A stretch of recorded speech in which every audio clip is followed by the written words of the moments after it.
Helen McMahon for Expert Village. We now have our cookies out of the oven. They turned out to be beautiful, nicely browned cookies. You can see the raisins and some of the nuts on the surface. And the proper way to store these is to put them in an airtight container. Here's a nice box that was originally used for commercial cookies, but this is a good size to store the 3 dozen or so cookies that are produced by this recipe. And then they will keep for several weeks, although you'll probably be eating them up much faster than that.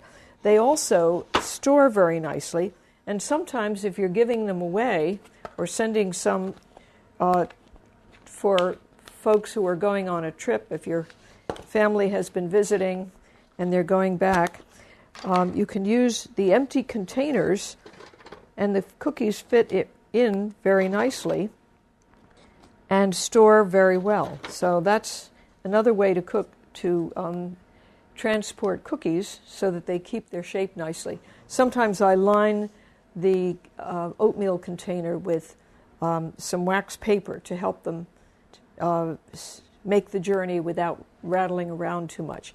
A raisin container is also very good, so save these because these make excellent containers to put through the mail. Maybe you have some folks in Iraq who would love to have some freshly baked cookies from home. Or if you want to serve them right away, you can just take a platter, a pretty platter, and arrange freshly baked cookies to have for tea or even for breakfast. Remember, they are with oatmeal. So I hope you enjoy your oatmeal cookies and try them sometimes with raisins or chocolate chips and nuts, and your family will be sure to love them.